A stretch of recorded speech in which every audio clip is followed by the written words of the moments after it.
Hello everyone, welcome again on your YouTube channel Taming Physics. Students, वैसे तो जो topic हम करने जा रहे हैं इलेक्ट्रोस्टैटिक्स में भी इसको करा था, करंट इलेक्ट्रिसिटी में भी इसका यूज है इस कॉन्सेप्ट का, इसलिए हम इसको लिए हैं। थियरी ऑफ अर्थिंग यानी जो हमारा इलेक्ट्रिकल सर्किट है, अगर उसमें कहीं पे अर्थिंग कर दिया जाए तो उसका क्या इफेक्ट होता है, उसको हम डिटेल में क्वेश्चंस के थ्रू, प्रॉब्लम्स के थ्रू स्टडी करेंगे। ऐसा हमारा एक्सपीरियंस है कि बहुत सारे स्टूडेंट्स इसमें कंफ्यूज करते हैं कि अर्थिंग से क्या होता है।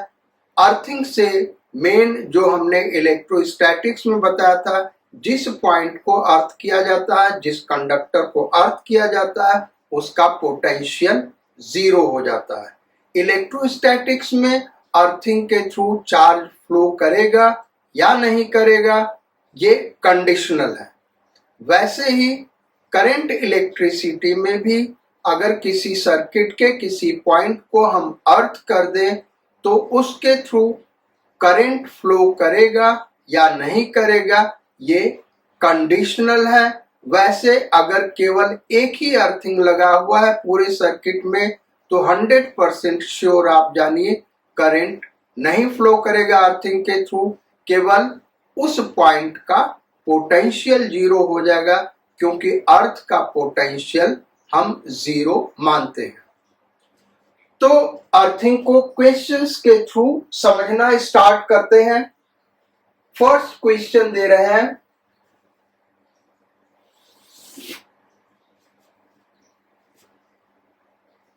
देयर इज अ सेल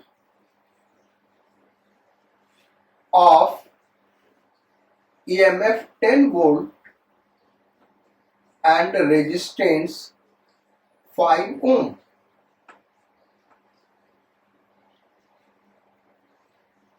इसके निगेटिव टर्मिनल और पॉजिटिव टर्मिनल दोनों को हमने अर्थ कर दिया। फाइंड क्या करना है? Find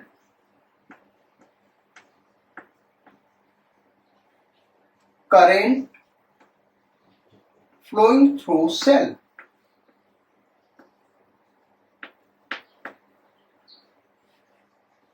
Flowing through cell. Cell के थ्रू क्या करंट फ्लो कर रहा है, ये हमको निकालना है। तो ऐसे आपने कम प्रॉब्लम देखे होंगे जहां पे दो अर्थिंग लगी हुई है, इसीलिए जानबूझ के हमने इस प्रॉब्लम को लिया। बेसिकली अर्थ करने से इस पॉइंट का पोटेंशियल जीरो हो गया, इस पॉइंट का पोटेंशियल जीरो हो गया।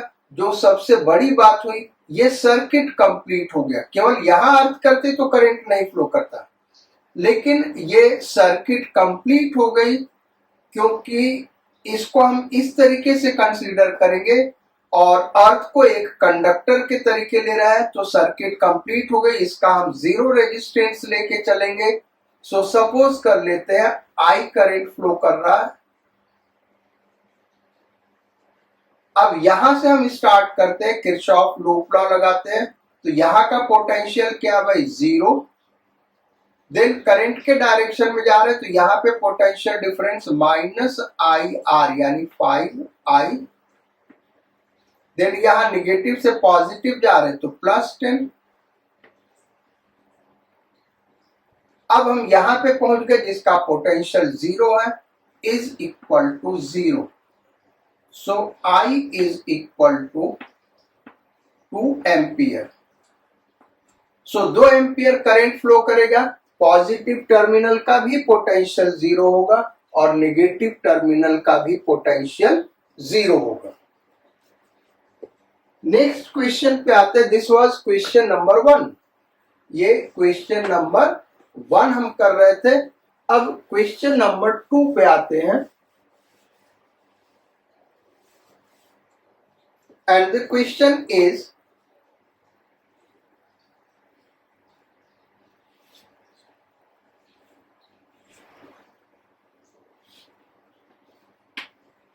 ये रजिस्टर्स है बेटा,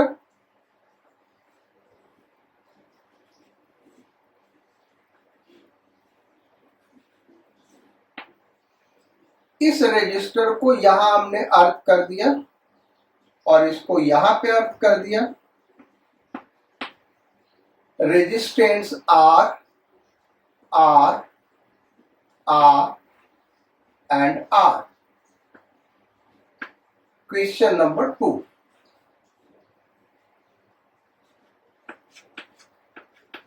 दो पॉइंट हम कंसीडर करते हैं P और Q। करना क्या हमको, फाइंड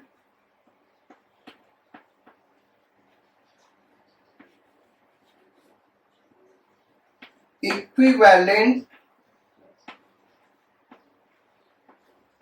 रेजिस्टेंस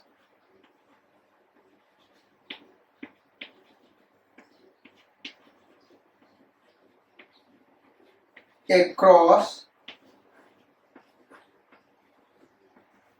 PQ। PQ के across equivalent resistance find out करना है। अब इसको हम कैसे सॉल्व करेंगे बेटा, तो देखते हैं। देखो इसको हमने अर्थ कर दिया बेटा, तो ये और ये एंड जीरो पोटेंशियल पे, यानी ये दोनों सेम पोटेंशियल पे और ये दोनों सेम पोटेंशियल पे है। तो जो नया सर्किट डायग्राम इसका हम बना रहे हैं, यानी रिडक्शन मेथड अप्लाई कर रहे हैं, ये यहां पे बना रहे हैं नया सर्किट डायग्राम, और वो कुछ इस तरीके से होगा। रेजिस्टेंस आर और ये दोनों एंड्स सेम पोटेंशियल पे, तो इनको आपस में कनेक्ट कर सकते हैं।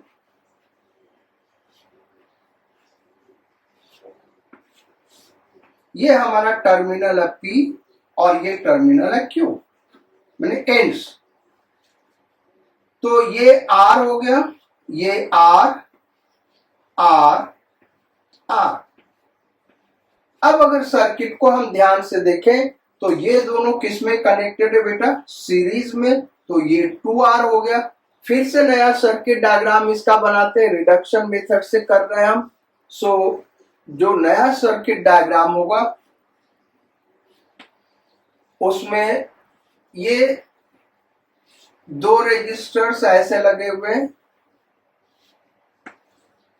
R R, और यहां पे ये जो दोनों रेजिस्टेंस सीरीज में थे उनका इक्विवेलेंट 2R, ये P और ये Q। अब हम देखें बेटा, तो ये तीनों रेजिस्टेंस किस में दिख रहे हैं, पैरेलल में, क्योंकि तीनों रेजिस्टेंस का लेफ्ट एंड देखें तो P पे कनेक्टेड है और राइट एंड तीनों का Q पे कनेक्टेड है, यानी तीनों किस में है, पैरेलल में। तो 1/R equivalent is equal to 1/R1 plus 1/R2 plus 1/R3। भाई इसको R1 R2 R3 मान ले तो यही होगा। अब एलसीएम ले लेते बेटा, तो ये हो गया, एलसीएम आ गया 2R, this is 2 plus 2 plus 1, यानी ये कितना हो गया भाई, 5/2R। सो जो R इक्विवेलेंट हुआ, R इक्विवेलेंट कितना हो गया बेटा, 2R/5। सो ये आपका आंसर आ गया। Next question number 3।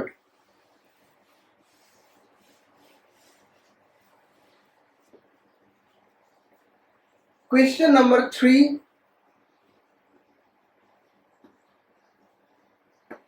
ये कुछ इस तरीके से है। 3 रेजिस्टेंस है, इसको हमने अर्थ कर दिया, ये 20 वोल्ट पे हमने रखा बेटा इस एंड को, इस एंड को 5 वोल्ट पे रखा। रेजिस्टेंस जो हमने लगाया this is 2 Om, 2 Om, 4 Om.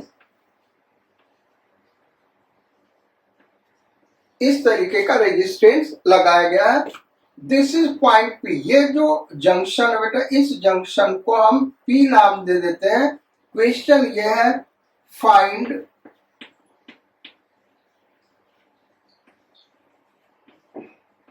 Potential of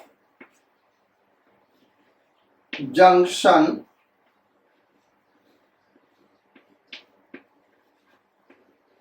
P. जो ये जंक्शन पी है इसका हमको पोटेंशियल फाइंड आउट करना, ये अर्थ है, यानी इसका 0 पोटेंशियल, यहाँ 20 वोल्ट दिया हुआ, यहाँ 5 वोल्ट, इसका हमको पोटेंशियल निकालना। अब सॉल्व इसको कैसे किया जाए, तो सॉल्व करने के लिए हम क्या करते हैं बेटा, इस पॉइंट का पोटेंशियल निकालने के लिए इसका पोटेंशियल हम V सपोज कर लेते हैं, वही हमको निकालना। सो पोटेंशियल क्या सपोज कर रहा है, V। अच्छा, अब हम ऐसा सपोज कर लेते हैं कि जो देखो V क्या होगा वो हमको नहीं पता बेटा, V क्या होगा वो हमको पता नहीं है, तो हम ये मान लेते हैं भाई ये 0 वोल्ट है। जो V है ऐसा हम सपोज कर लेते हैं कि ये 5 वोल्ट से ज्यादा है, 20 वोल्ट से कम है, यानी यहां पे जो करंट फ्लो करेगा रेजिस्टर के through current high potential to low potential flow करेगा। और यहां V को हम 5 से ज्यादा ले रहे हैं तो यहां ऐसे करंट फ्लो करेगा V से 5 की ओर, और यहाँ V 5 से ज्यादा है तो 0 से ज्यादा होगा तो यहां ऐसे करंट फ्लो करेगा। अब इस करंट को हम सपोज कर ले I2 और इस करंट को सपोज कर ले I1, तो ये जो करंट होगा बेटा ये क्या होगा, I1 प्लस I2। तो ये तो हो गया भाई हमारा करंट डिस्ट्रीब्यूशन। जंक्शन पे देख ले नेट करंट 0 है कि नहीं, तो ये I1 प्लस I2 यहाँ पे आया, ये माइनस I1, ये माइनस I2, नेट करंट क्या हो गया 0, यानी जंक्शन लॉ हमारा फॉलो कर रहा है।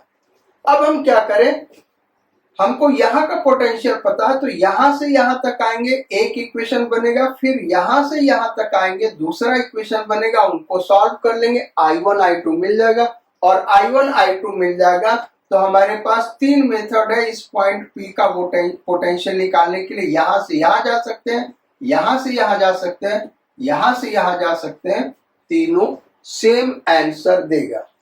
तो I1 I2 निकालते हैं, हम यहां से चल रहे बेटा, या पहले ये ले लेते हैं, चलो यहीं से ले लेते हैं, तो यहां से हम चले तो यहां का पोटेंशियल 20 वोल्ट। अब रेजिस्टर के थ्रू करंट के डायरेक्शन में जा रहे तो पोटेंशियल घटेगा, -2I1 -2I2, करेक्ट। यहां पे हम आ गए, फिर यहां नीचे आएंगे, फिर करंट के डायरेक्शन में चल रहे पोटेंशियल घटेगा, -2I2 इज इक्वल टू कहां पे आ गए, यहां पे आ गए बेटा, और इसका पोटेंशियल क्या है 0। So 20 minus 2I1 minus 4I2 is equal to 0, यानी इसको हम लिख सकते हैं I1 plus 2I2 is equal to, इसको इस दोनों को उधर लेते जाए या इसको उधर लेते जाए तो निगेटिव हो जाएगा, तो माइनस सबका कैंसिल आउट हो जाएगा, 2 से डिवाइड कर दिया तो 2I1 plus 2I2 is equal to 10।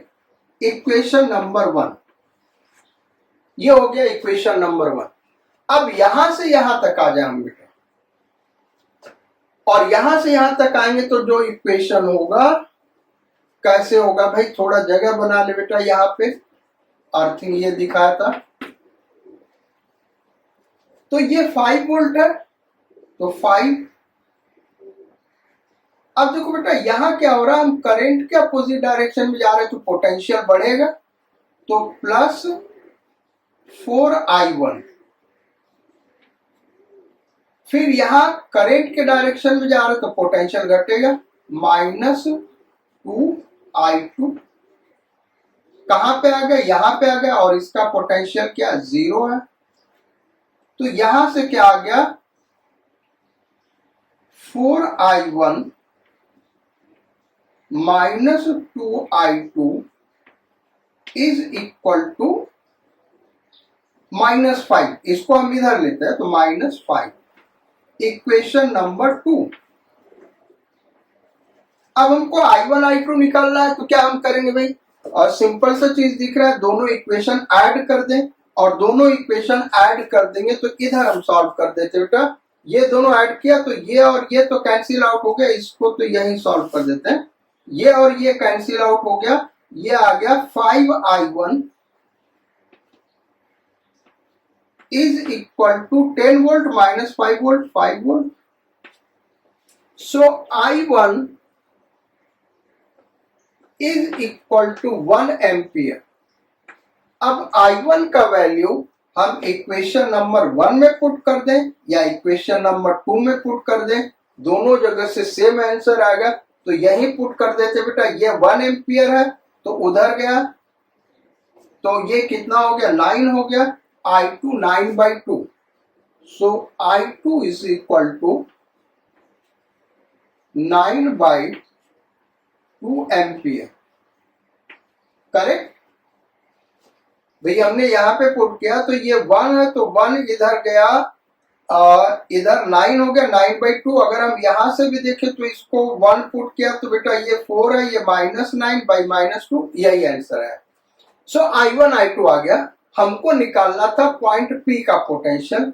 अब पॉइंट P का पोटेंशियल हम यहां से यहां आके निकाल सकते हैं, तो इस पॉइंट का पोटेंशियल है 5। करंट के अपोजिट जा रहे हैं तो पोटेंशियल क्या होगा, बढ़ेगा, कितने के बराबर, I इंटू 4I1। पहले हम लिख देते हैं 4I1 IR 4I1 is equal to क्या हो गया भाई, पॉइंट P का पोटेंशियल जिसको हमने V सपोज किया है। अब V is equal to 5 plus 4I1 कितना बेटा 1 एम्पियर, तो ये हो गया 4, so it is 9 volt. So this is the answer.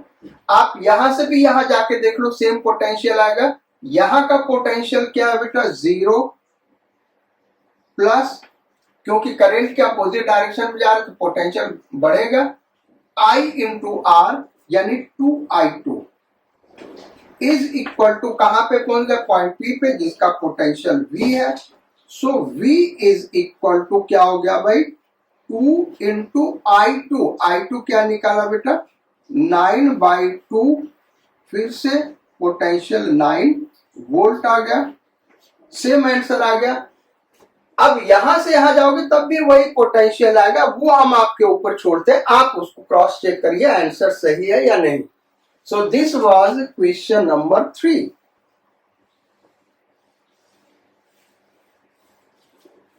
अब क्वेश्चन नंबर 4 पे आते बेटा। सो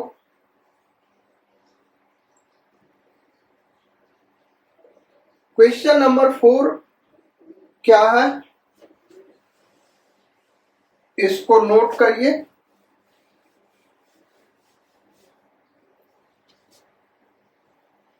क्वेश्चन नंबर 4,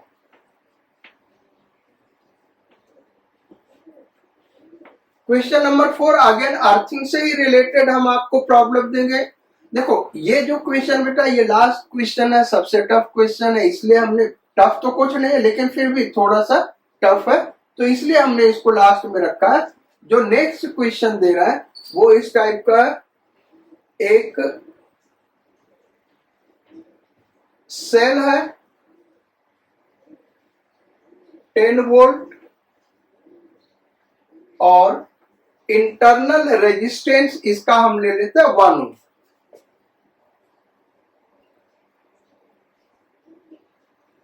दूसरा सेल यहीं पे कनेक्टेड है 16 वोल्ट, रेजिस्टेंस 0.5 ओम। ये इस तरीके से हो गया। फिर यहां पे एक रजिस्टर लगा हुआ 4 ओम और यहां पे ये इस तरीके से कनेक्टेड है।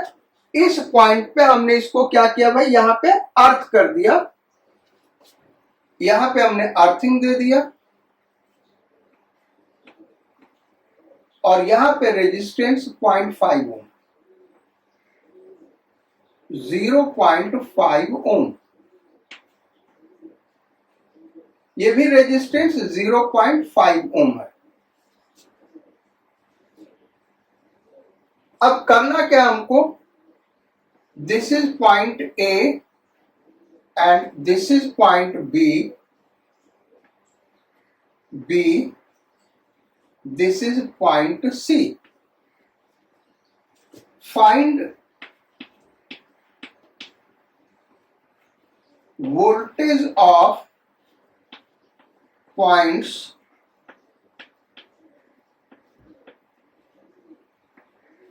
A, B and C. इन तीनों पॉइंट का वोल्टेज यानी पोटेंशियल निकालना है।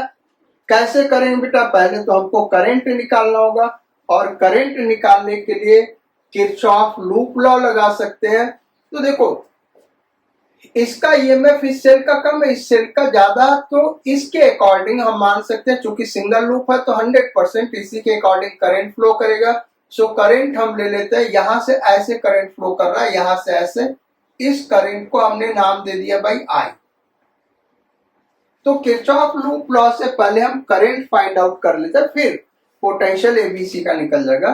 तो यहां से हम चलते, यहां से यहां पोटेंशियल डिफरेंस 0, भाई कोई रेजिस्टेंस नहीं। यहां से यहां माइनस आई आर यानी माइनस 0.5 इंटू आई, जो कि करंट के डायरेक्शन में जा रहा है। यहां से यहां फिर माइनस आई आर, माइनस 0.5 आई, फिर यहां से यहां प्लस 16 होगा क्योंकि लो वोल्टेज से हाई वोल्टेज जा रहा है, प्लस 16। फिर यहां से यहां माइनस 10 हो जाएगा, माइनस 10। फिर यहां से यहां ये करंट के ही डायरेक्शन में जा रहा है, क्योंकि करंट ऐसे जा रहा है तो भाई करंट फिर किधर गया, इधर गया, तो करंट के ही डायरेक्शन में जा रहे हैं तो घटेगा माइनस आई आर यानी माइनस आई। देन अगेन करंट के ही डायरेक्शन में जा रहे हैं इधर, तो माइनस आई आर यानी minus 4i, minus 4i। Loop complete हो गया, इज इक्वल टू 0। तो इसको देखें तो बेटा ये माइनस आई और माइनस आई, माइनस 2i और minus 4i, minus 6i is equal to, ये 6 वोल्ट हुआ, उधर जाएगा तो माइनस 6। सो यहां से I इज इक्वल टू क्या आ गया, 1 एम्पियर, यानी लूप में जो करंट फ्लो करेगा वो 1 एम्पियर फ्लो करेगा। अब वोल्टेज निकालने की बात है। तो ए का वोल्टेज कैसे निकालेंगे बेटा, यहां से यहां हम जाएंगे, यहां से यहां जाएंगे, इससे ए का वोल्टेज निकल जाएगा। तो यहां पे वोल्टेज क्या 0, क्योंकि अर्थ किया गया है। जो सबसे पहली बात, पिछले 2 क्वेश्चंस कर रहे हैं बेटा और दोनों केस में आपने देखा होगा, देखो यहां अर्थ किया, ये जो करंट आई गया वो नीचे अंदर करंट नहीं जाएगा, न अर्थ से ऊपर करंट आएगा, ये आई का आई इधर फ्लो कर गया। यही आपको मेन समझना है, क्योंकि स्टूडेंट्स को सबसे बड़ा कंफ्यूजन यही होता है कि अर्थिंग वायर के थ्रू करंट जाएगा कि नहीं जाएगा। तो इससे कोई करंट नहीं जाएगा, इससे केवल ये होगा कि इस पॉइंट का पोटेंशियल जीरो होगा। तो इसका पोटेंशियल जीरो, अब यहां से यहां जाए तो कोई पोटेंशियल डिफरेंस नहीं हुआ, यहां से यहां जाएंगे तो पोटेंशियल बढ़ेगा क्योंकि करंट के अपोजिट डायरेक्शन में जा रहा है। तो +4 क्या हो गया भाई आई, और आई हमने कितना निकाला 1 इज इक्वल टू कहां पे चलेगा, ए पे चलेगा। तो is equal to potential of A V A. So potential of A V A is equal to कितना आ गया बेटा 4 volt, 4 volt. This is the answer. B का पोटेंशियल निकालना चाहते हैं तो फिर हम ए से बी तक चले जाए। Potential of V A minus I R, नहीं प्लस होगा ना, क्योंकि इधर से इधर जा रहे तो करंट इधर फ्लो कर रहा, हम इधर जा रहे, पोटेंशियल बढ़ेगा। प्लस आई स्मॉल आर, फिर पॉजिटिव निगेटिव टर्मिनल से पॉजिटिव टर्मिनल की तरफ जा रहा है तो फिर वोल्टेज बढ़ेगा, किसके बराबर, ईएमएफ के बराबर। प्लस ई कहां पे पहुंच गए, बी पे पहुंच गए बेटा, is equal to V B. Value put कर दे, ये 4 वोल्ट आया हुआ, प्लस आई 1 एम्पियर और आर दिया 1 ohm. So 1 into 1 plus EMF 10 volt, so 10 is equal to VB. तो पॉइंट बी का पोटेंशियल हो गया 4 1 5 10 15, V B is equal to 15 volt. ये हो गया बेटा। अब सी का पोटेंशियल निकालते हैं। सो सी का पोटेंशियल निकालने के लिए यहां से जो आसान मेथड है, यहां से यहां तक चले जाए बेटा। वैसे यहां से यहां तक जाएंगे तब भी सेम आंसर आएगा, तो हम यहां से यहां तक जा रहे हैं। सो यहां का पोटेंशियल 0, ये करंट के डायरेक्शन में जा रहा है तो क्या हो जाएगा भाई, माइनस आई आर, माइनस आई 1 है और आर है 0.5। कहां पे पहुंच गए बेटा, सी पे पहुंच गए, is equal to V C. So potential of C is equal to minus 0.5 volt. ये आंसर आ गया। जैसा हमने कहा था कि आप यहां से यहां तक जाते तब भी पोटेंशियल वही आता, उससे पोटेंशियल पे कोई इफेक्ट नहीं आएगा। अगर आप देखना चाहते तो हम प्रूव कर देते। देखो पॉइंट बी पे है तो वी बी, देन सेल को क्रॉस कर रहे पॉजिटिव से नेगेटिव तो वोल्टेज घटेगा माइनस ई, देन करंट इधर फ्लो कर रहा है, हम इधर जा रहे तो पोटेंशियल बढ़ेगा, plus I R is equal to कहां पे पहुंच गए, सी पे पहुंच गए तो वी सी।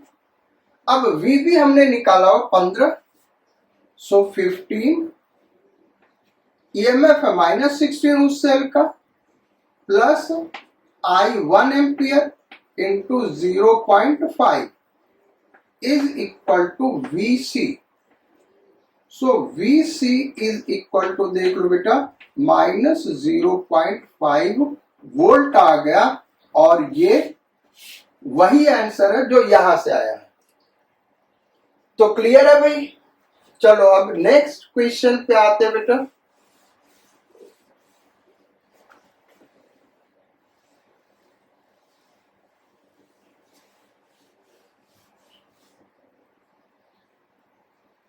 जो नेक्स्ट क्वेश्चन दे रहा है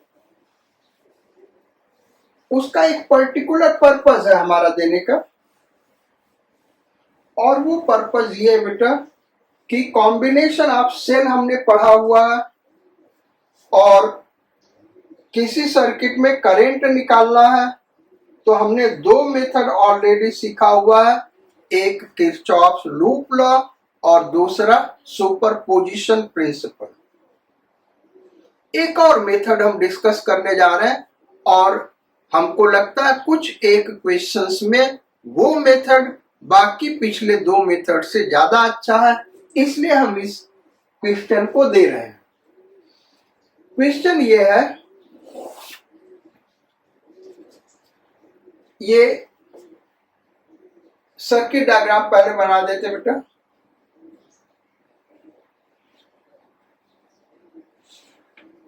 ये एक सेल है और सेल का ईएमएफ 12 वोल्ट और इंटरनल रेजिस्टेंस 1.2 ओम।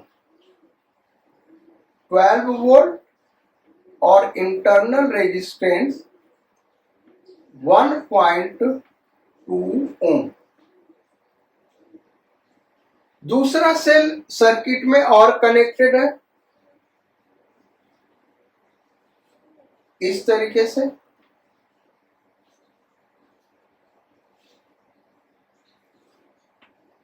और जो इस सेल का ईएमएफ है वो 18 वोल्ट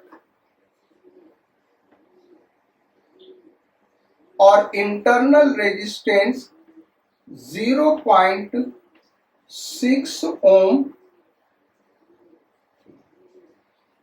फिर यहां पे एक एक्सटर्नल रेजिस्टेंस है बेटा, और ये जो एक्सटर्नल रेजिस्टेंस है 1.8 ओम का है।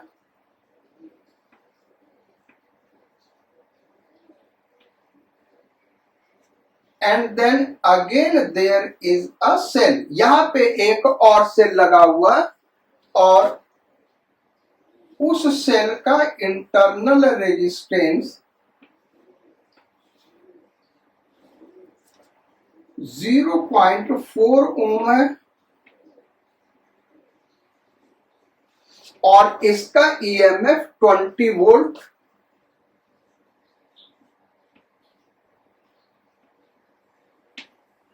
ये यहां पे अर्थ किया गया है।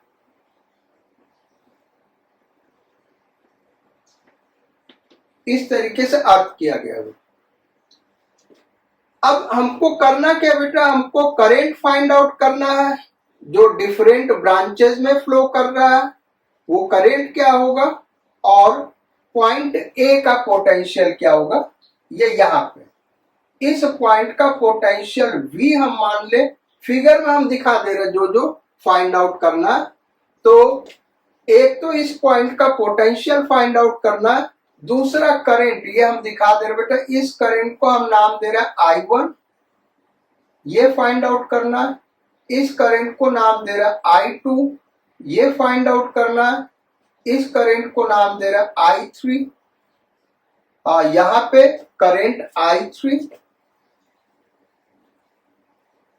ये फाइंड आउट करना है, और यहां पे करंट I4। एग्जाम में क्या होता है, कभी कभी वो करंट का डायरेक्शन खुद दे देते हैं और उसके हिसाब से आपको करंट फाइंड आउट करना होता है।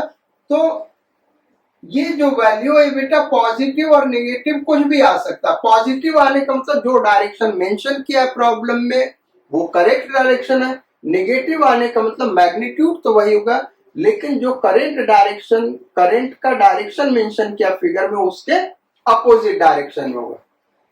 तो अब इस प्रॉब्लम को आप देखें, 4 अननोन है बेटा करंट के, 4 लूप लॉ लगाना होगा तब जाके ये प्रॉब्लम। 4 लूप लॉ लगाने का मतलब एक तो 4 लूप लॉ लगा के इक्वेशन बनाओगे, फिर 4 लीनियर साइमल्टेनियस इक्वेशन सॉल्व करना होगा जो अपने आप में लेंदी है।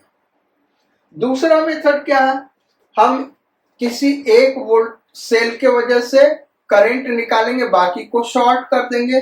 तो 3 बार ये देखो 1 2 3 सेल लगे हुए, 3 बार इस सर्किट को ड्रॉ करना होगा और फिर उनको सुपरपोज करना होगा, तब जाके ये सॉल्व होगा। तीसरा मेथड हम क्या कर सकते हैं, अगर इस फिगर को देखो बेटा, तो बेसिकली 1 2 3 ये 3 सेल किस में लगे हुए हैं, पैरेलल में लगे हुए हैं, और ये एक्सटर्नल रेजिस्टेंस है। भाई इसको हम ऊपर कर दें और इसको नीचे कर दें उससे कोई फर्क नहीं पड़ता, या इसको यहां से हटा के ये बाहर बाहर दिखा दें, नहीं समझ में आया बात? भाई इसको हम यहां से हटा दे बेटा और इसको ऐसे बाहर बाहर दिखा दे, तब ये तीनों सेल हमको डायरेक्ट पैरेलल में दिखेगा। तो तीनों सेल का इक्विवेलेंट ईएमएफ हम निकाल लें। क्या करेंगे? तीनों सेल का इक्विवेलेंट ईएमएफ और इक्विवेलेंट इंटरनल रेजिस्टेंस निकाल लें। इस फिगर को हम कैसे दिखा रहे बेटा? यहां से इसको हटा रहे हैं क्योंकि ये कंफ्यूजन क्रिएट कर रहा है, तो यहां से हम हटा के इसको ऐसे लगा दे रहे हैं।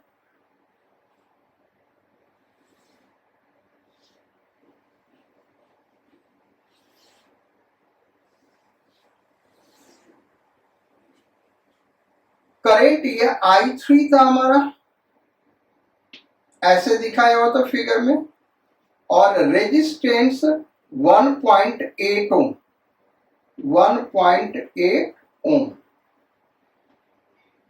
ये रेजिस्टेंस था। अब हम क्या करेंगे कि ये तीनों सेल पैरेलल में कनेक्टेड है, इनका इक्विवेलेंट ईएमएफ निकालेंगे और इक्विवेलेंट इंटरनल रेजिस्टेंस, वहां से ये करंट हमको डायरेक्ट मिल जाएगा बेटा। तो कैसे निकालेंगे? फार्मूला हम देखते हैं।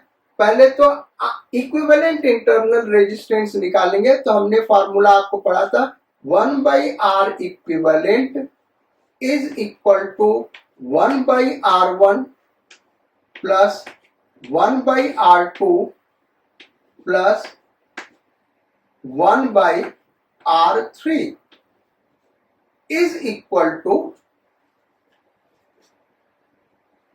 इसको हम सेल नंबर दे दे रहे हैं बेटा, नाम दे दे रहे हैं ताकि कोई कंफ्यूजन ना हो। ये सेल नंबर 1, ये सेल नंबर 2 और ये cell number 3।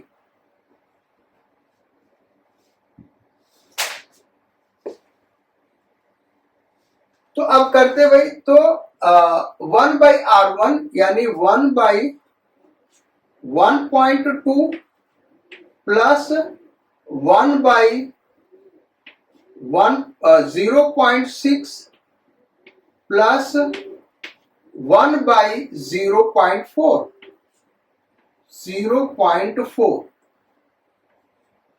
Is equal to 10 से मल्टीप्लाई कर दे न्यूमरेटर डिनोमिनेटर में, और 10 हमने ले लिया कॉमन भाई।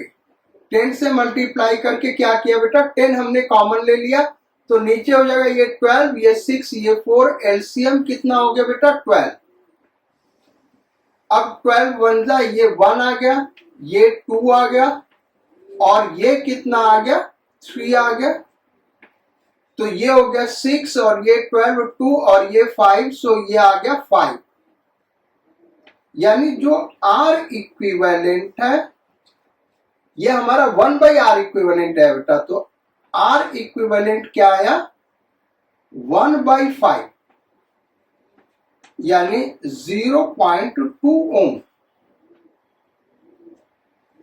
अब इक्विवेलेंट ईएमएफ निकालने के लिए हमने एक जनरल फार्मूला पढ़ा था बेटा, और वो बोला भी था कि उसको याद रखना आसान है, वो ऐसे हमने लिखाया था, 1/E equivalent upon R equivalent is equal to E1/R1 plus E2/R2 plus E3/R3। So E equivalent और 1/R इक्विवेलेंट क्या निकाला हमने? 5, तो ये 5E लिख सकते हैं इसको, 5E इक्विवेलेंट। भाई यहां से 1/R इक्विवेलेंट 5 है ना बेटा, तो 1/R इक्विवेलेंट को 5 लिख दिया, तो 5E equivalent is equal to.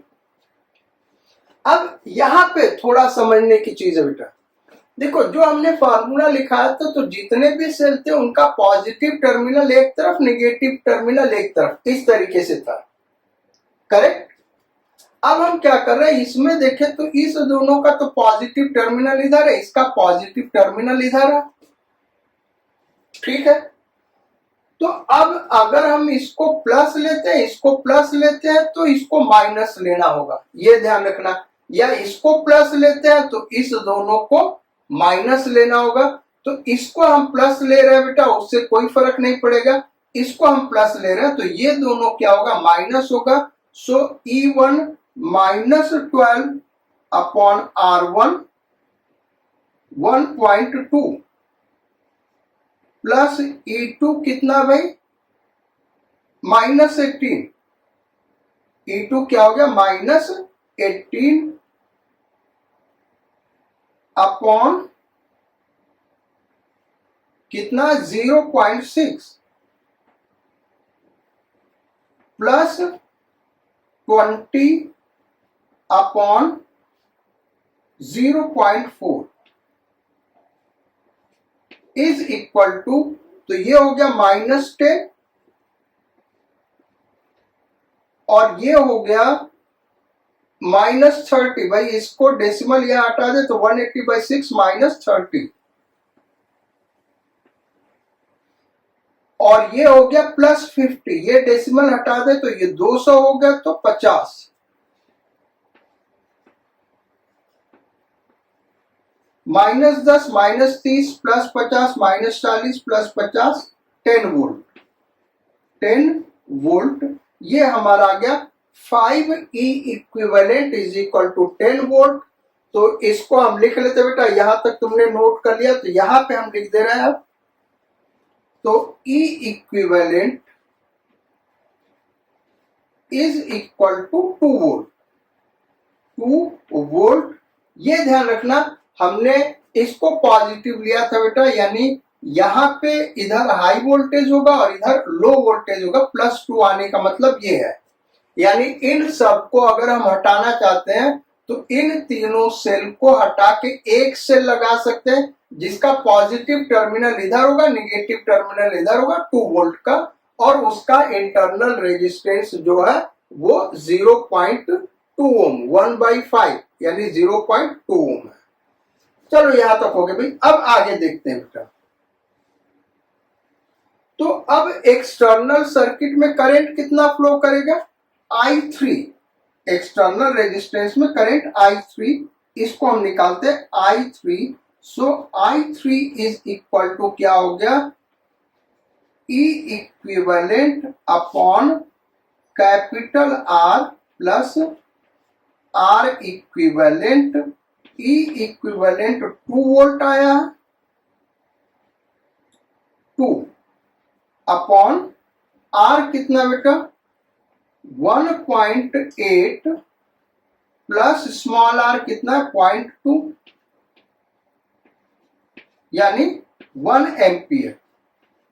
तो जो I3 है वो 1 एम्पियर होगा और डायरेक्शन यही होगा, क्योंकि इधर हाई वोल्टेज है तो इधर इस तीनों को हटा दे, एक सेल लगा बेटा, इधर हाई वोल्टेज तो इधर से एक्सटर्नल रेजिस्टेंस में करंट जाएगा, इधर आएगा, यानी I3 जो होगा वो 1 एम्पियर होगा। अब इस चीज पूरे को हम हटा देते हैं, इनका कोई यूज नहीं है। अब देखते हैं ये आगे प्रॉब्लम कैसे सॉल्व होगा। तो I3 is equal to 1 ampere, यहां पे हम लिख दे रहे हैं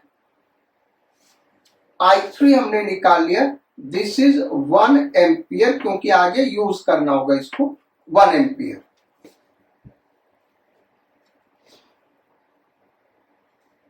अब अगर हम देखें तो इसका वोल्टेज क्या होगा, ये 0 वोल्ट पे, यानी ये 0 वोल्ट, यहां भी 0 वोल्ट, यहां भी 0 वोल्ट, यहां भी 0 वोल्ट, ये सब जगह 0 वोल्ट होगा ना भाई, 0 वोल्ट, 0 वोल्ट, 0 वोल्ट, ये भी 0 वोल्ट पे ही होगा, उसका कोई यूज नहीं, इसलिए हम नहीं मार्क कर रहे हैं। तो यहां पे 0 वोल्ट, यहां पे 0 वोल्ट, यहां पे देखिए 0 वोल्ट, क्योंकि पोटेंशियल तो कोई चेंज होगा नहीं, यहां पे भी 0 वोल्ट होगा, 0 वोल्ट। यहां पे करंट के डायरेक्शन में हम जा रहे बेटा, तो वोल्टेज क्या होगा, डिक्रीज करेगा, और कितना डिक्रीज करेगा, IR के बराबर। यहां पे वोल्टेज जो डिक्रीज करेगा बेटा IR के बराबर। तो इस पॉइंट का वोल्टेज अगर हम यहां से चले तो 0, then -I1 R 1.8 is equal to कितना आ गया, -1.8 वोल्ट। यानी यहां का पोटेंशियल -1.8 वोल्ट होगा। इस पॉइंट का पोटेंशियल क्या होगा? -1.8, यानी यहां का भी पोटेंशियल -1.8 वोल्ट होगा। इसका मतलब यहां का भी पोटेंशियल -1.8 वोल्ट, यहां का भी -1.8 वोल्ट, यहां का भी -1.8 वोल्ट। तो वोल्टेज का तो हो गया बेटा, V निकालना था। अब देखो कितना आसानी से करंट निकल जाएगा। जैसे हमको यहां पे करंट निकालना है, तो यहां से यहां तक हम चले, यहां का वोल्टेज -1.8 वोल्ट है, तो यहां पे 0, देन यहां पे -IR यानी -1.2I1, then +12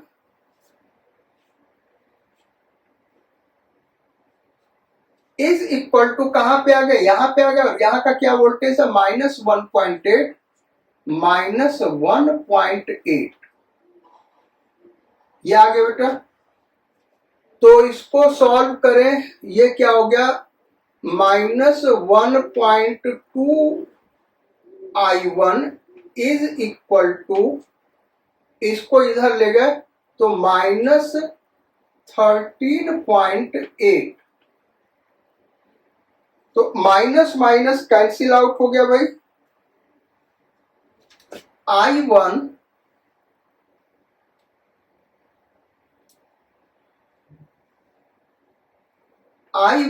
is equal to, decimal हटा दे तो 138/12।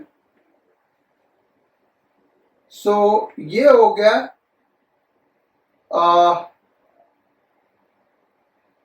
किससे कैंसिल? 2 से कैंसिल आउट करें तो 2 6 जा और 2 6 जा 12, 1 2 9 जा, और ये हो गया 6 इज इक्वल टू 1 6 1 जा 6, फिर 6 1 जा 6, और फिर कितना बचा भाई? 3, सो 5, 11.5 एम्पियर। सो जो I1 होगा बेटा वो 11.5 एम्पियर। सो 11.5 एम्पियर ये I1, इसको आप नोट कर लीजिए। यहां पे हम दिखा देते हैं, I1 आया हमारा 11.5 एम्पियर। ऐसे ही I2 को हम निकाल सकते हैं। I2 को निकालने के लिए क्या करेंगे? हम यहां से यहां तक चलेंगे, यहां का वोल्टेज -1.8 है, यहां का 0 है, सो 0, देन करंट के डायरेक्शन में जा रहे, वोल्टेज घटेगा, -0.6 I2, then +18 is equal to, कहां पे आ गए? यहां पे आ गए, इज इक्वल टू -1.8, तो -0.6 I2 इज इक्वल टू -19.8, यानी I2 is equal to 198/633 ampere. So यहां पे जो करंट फ्लो कर रहा है बेटा 33 एम्पियर, ये हो गया 33 एम्पियर।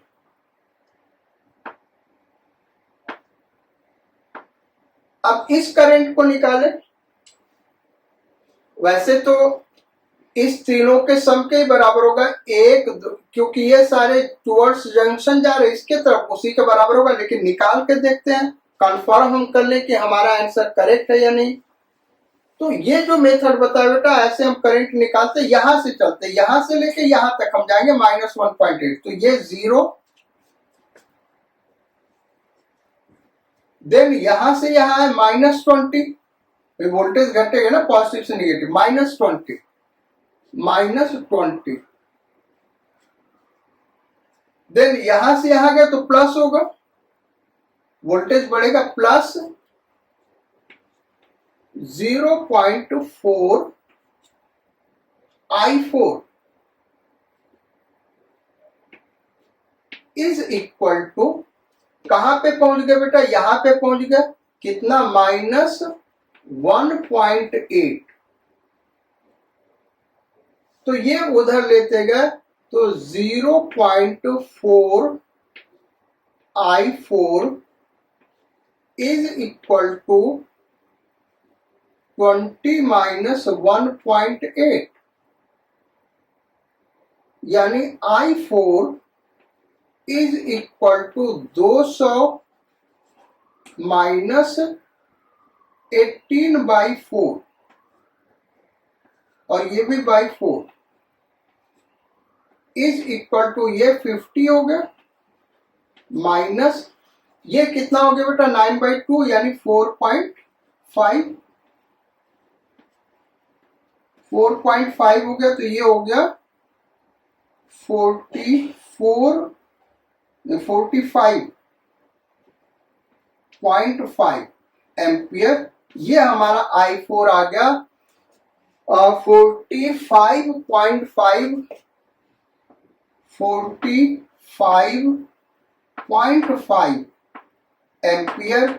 और देखते हैं तीनों करंट मिलके है कि नहीं उतना, तो ये 1 एम्पियर और ये 11.5 12.5। सो देखते हैं भाई, इसका इसका इसका सम इसके बराबर होना चाहिए, ये हम क्रॉस चेक करना चाहते हैं बेटा। तो ये हो गया 1 प्लस ये कितना हो गया 11.5 प्लस ये कितना हो गया 33 इज इक्वल टू, ये कितना हो गया भाई 12.5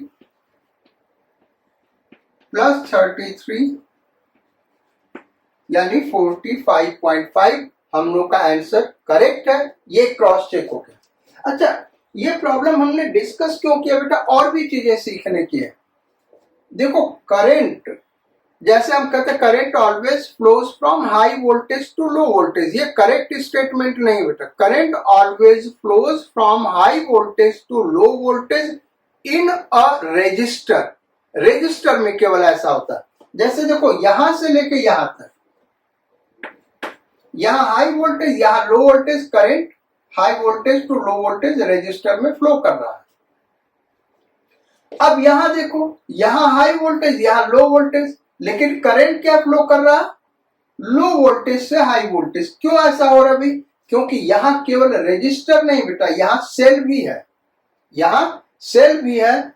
तो इस कॉम्बिनेशन में क्या होगा, करंट हाई वोल्टेज से लो वोल्टेज या लो वोल्टेज से हाई वोल्टेज दोनों फ्लो कर सकता है। इसके लिए कोई स्ट्रिक्ट रूल नहीं है। जैसे यहां देखो तो high voltage to low voltage flow कर रहा है, यहां high voltage to low voltage flow कर रहा है इस सेल में।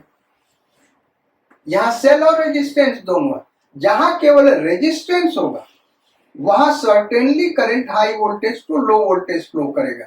लेकिन जहां रेजिस्टेंस भी है सेल भी है, तो करंट हो सकता है low voltage to high voltage flow कर रहा हो, high voltage to low voltage flow कर रहा हो। बेसिकली यहां पे ये वाला जो सेल है ये डिस्चार्ज हो रहा है। देखो अगर यहां से ऐसे देखो तो पॉजिटिव टर्मिनल से करंट निकल रहा है, तो क्या हो रहा है, ये डिस्चार्ज हो रहा है, ये भी डिस्चार्ज हो रहा है, ये भी डिस्चार्ज हो रहा है।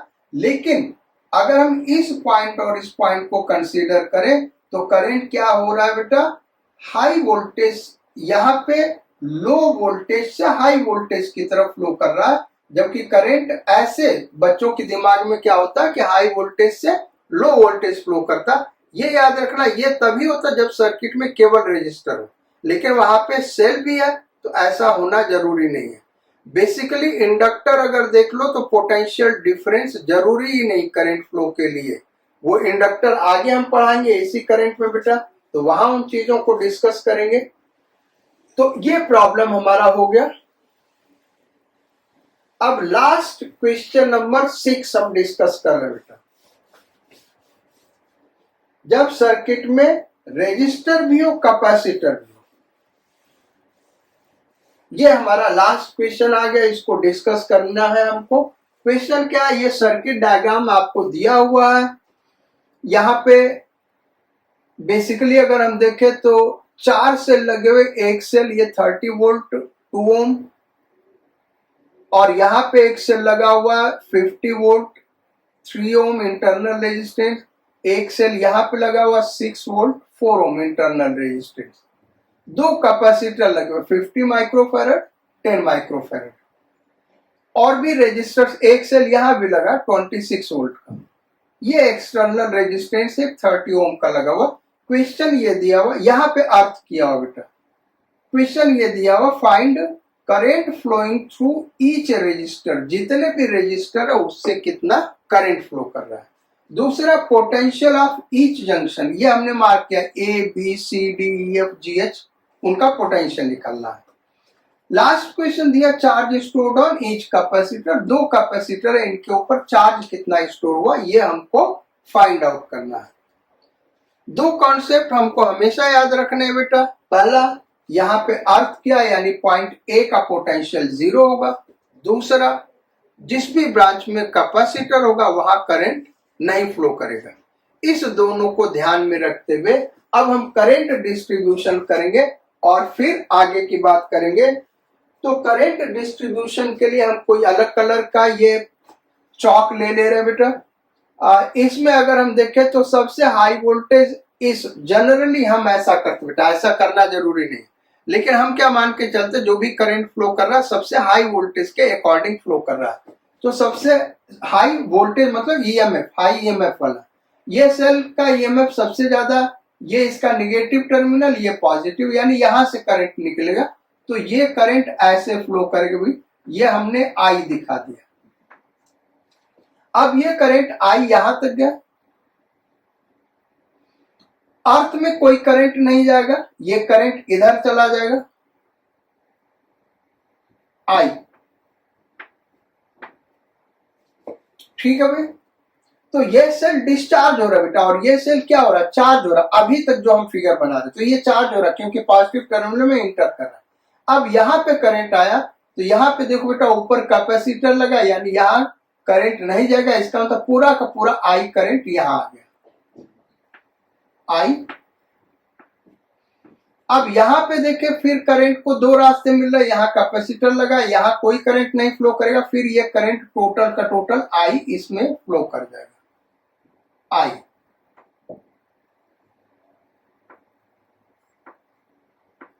यहां देखे फिर दो रास्ते जंक्शन पे मिल रहा, लेकिन इधर कैपेसिटर करंट नहीं जाएगा, इधर करंट फ्लो कर जाएगा, टोटल करंट आई इधर फ्लो कर गया।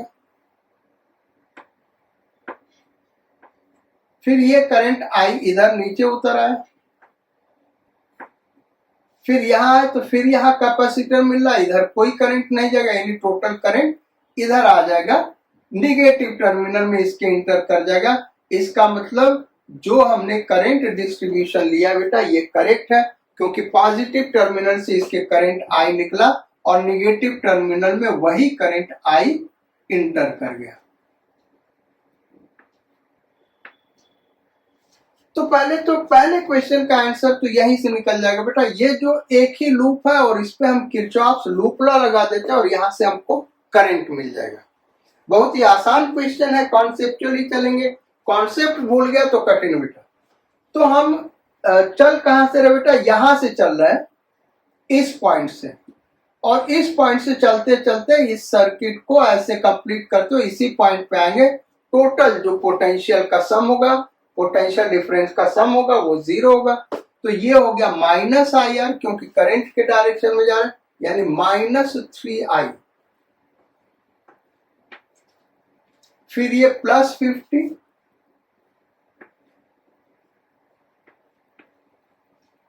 फिर ये -30i,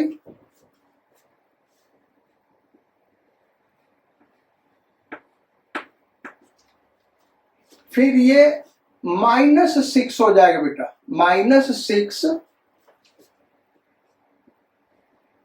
-4i, देन यहां पे आ गया -10i,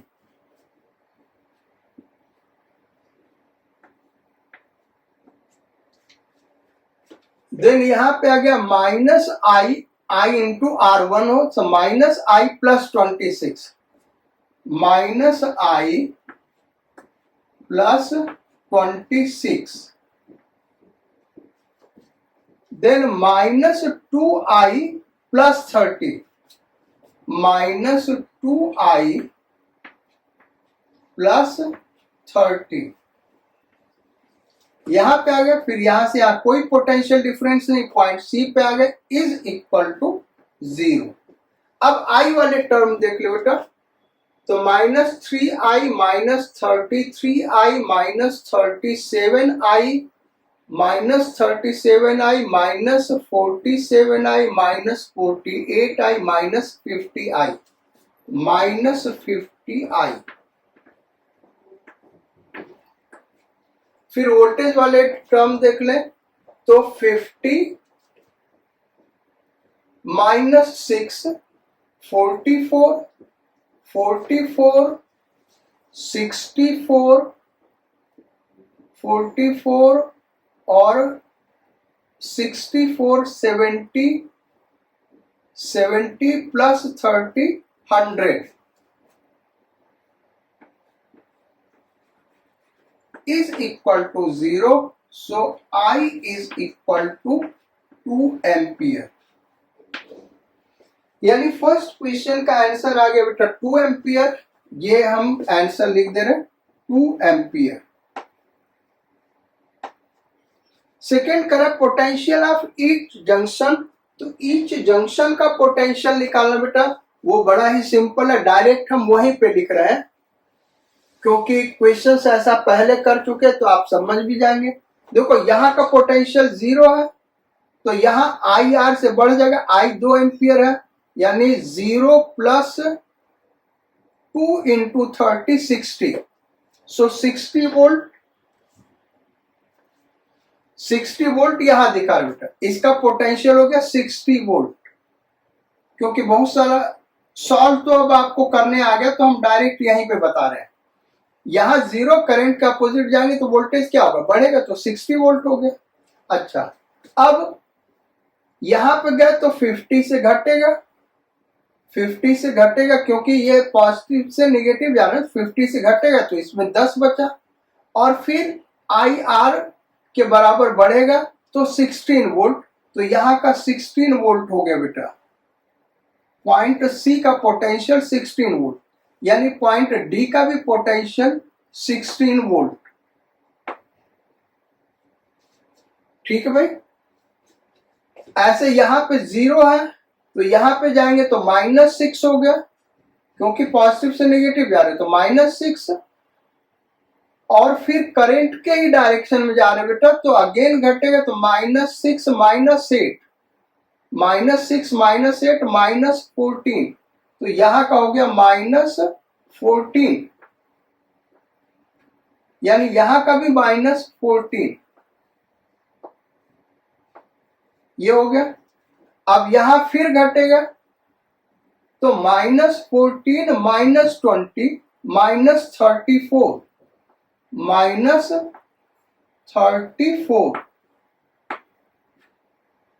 ये -34 हो गया, और फिर यहां पे जाएंगे तो फिर घटेगा -2 यानी -36 -36, और फिर 26 से बढ़ जाएगा तो -10, यहां का पोटेंशियल हो गया -10। ये देखो ये वोल्टेज हम ऐसे लेते हुए आए बेटा, अगर ऐसे जाएंगे तो फिर हमको 16 मिलना चाहिए क्योंकि ये वाला वोल्टेज हम ऐसे लेके गए, तो ये -10 और -4 कितना हो गया, -14 प्लस 30 16, यानी पोटेंशियल हमने सही लिखा। तो ये भी हो गया बेटा, हर टर्मिनल का पोटेंशियल हम लोगों ने लिख दिया, वहां पे फिगर में ही हमने दिखा दिया क्योंकि इजी क्वेश्चन था इसलिए समझ सकते हो, इसलिए हमने डायरेक्ट कर दिया। Charge stored on each capacitor, charge stored निकाले, हमारे पास दो मेथड बेटा, किरचॉफ लूप लॉ से भी निकाल सकते हैं या पोटेंशियल डिफरेंस, हमको पोटेंशियल पता है वहां से भी निकाल सकते हैं। तो हम क्या करें, चार्ज सपोज कर ले पहले फिर आपको दिखाते हैं। यहां का चार्ज सपोज कर लिया Q1, ऑब्वियसली यहां का माइनस Q1 होगा, और यहां का Q2, तो यहां का हो गया माइनस Q2।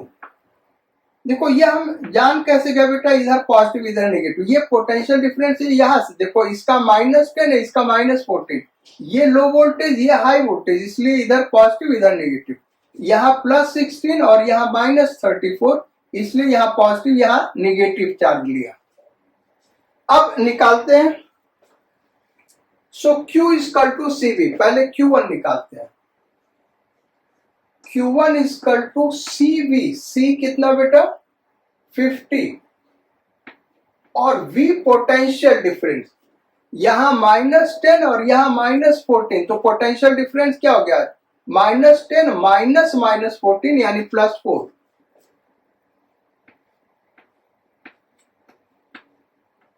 सो 200 माइक्रो कूलम चार्ज होगा। Q2 निकाले तो यहां देखो +16 इधर है और इधर -34, तो Q2 इक्वल टू C कितना है 10 इंटू V पोटेंशियल डिफरेंस कितना बेटा 16 माइनस -34, तो ये प्लस हो जाएगा, तो 10 और 30 40, 10 50, यानी 500 माइक्रो कूलम। तो पोटेंशियल निकाल के भी कर सकते हैं। इसका एक और मेथड था सॉल्व करने को बेटा, हम किरचॉफ लूप लॉ लगा दे यहाँ पे, तो ये चार्ज आएगा, किरचॉफ लूप लॉ यहाँ पे लगा दें तो इस पे चार्ज आ जाएगा। उस केस में हमको पोटेंशियल निकालने की जरूरत नहीं है। वो भी मेथड हम डिस्कस कर देते हैं। देखो हम लूप लॉ लगा रहे हैं, E F G H E, इस लूप पे लगाते हैं। तो यहां हमने पॉजिटिव चार्ज लिया, यहां नेगेटिव चार्ज, तो इसके अक्रॉस पोटेंशियल डिफरेंस क्या होगा Q/C, और वो घटेगा क्योंकि पॉजिटिव से नेगेटिव जा रहे हैं, तो Q/C यानी Q1/50, Q1/50 होगा। पोटेंशियल क्या बेटा घटेगा, इसलिए माइनस, घटेगा नहीं यार, पॉजिटिव से नेगेटिव प्लेट की तरफ जा रहा है। फिर यहां तो 0 हो गया पोटेंशियल डिफरेंस, यहां फिर घटेगा कितना I इंटू R, I कितना बेटा 2 एम्पियर, और R कितना उसका रेजिस्टेंस 10। हम यहां पे आ गए, यहां से यहां पे आ गए पोटेंशियल डिफरेंस, फिर IR के बराबर घटेगा यहाँ पे, तो -I है 2, R है 1, और फिर EMF के बराबर बढ़ेगा क्योंकि नेगेटिव से पॉजिटिव जा रहे, +26। कहां पे हम पहुंच गए बेटा, E पे पहुंच गए, लूप कंप्लीट हो गया यानी 0।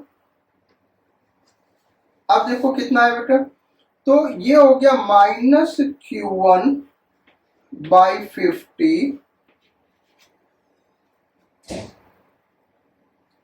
देन ये -20 और ये +26 यानी 6, और -2 यानी +4 इज इक्वल टू 0। सॉल्व कर लो, आपको वही आंसर मिल गया।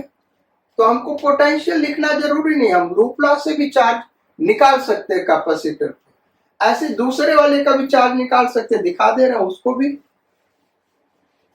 इसका चार्ज निकालने के लिए हम क्या कर रहे हैं, CDEHC ले रहे हैं, CDEHC,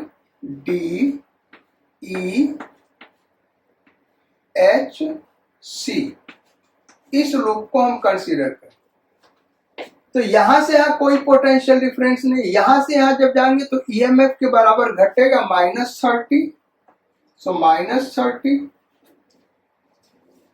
देन IR के बराबर बढ़ेगा तो +I into R, then -26, then +IR +2 into 1, यहां पे आ गया, देन यहां से आ गया तो फिर पोटेंशियल बढ़ेगा क्योंकि नेगेटिव से पॉजिटिव जा रहा है। कितने से? Q बाई सी, तो Q2 बाई सी कितना बेटा? 10 इज इक्वल टू क्या होगा? 0। देखते हैं क्या हुआ, तो -30 +4 -26 +2 plus Q2 by 10 is equal to 0। ये 6 -26 -20 -30 -50, so Q2 by 10 is equal to 50। Q2 is equal to क्या आ गया बेटा? 500 कूलम। सो डिफरेंट मेथड से सॉल्व करने का मेन क्या बेटा, आपको कॉन्सेप्ट हर आने चाहिए। देखिए हमने ये प्रॉब्लम डिस्कस किया, इतना डिटेल में किसी बुक में कहीं पे ये चीजें नहीं मिलेंगी। हम एक कॉन्सेप्ट डेवलप करना चाहते हैं। अगर आपका कॉन्सेप्ट डेवलप होगा, सेम प्रॉब्लम डिफरेंट तरीके से सॉल्व कर सकते हैं। So let us end our class here. We will meet again on next turn. Till then, stay healthy, stay focused on your studies. Sayonara, Godspeed, and bon voyage.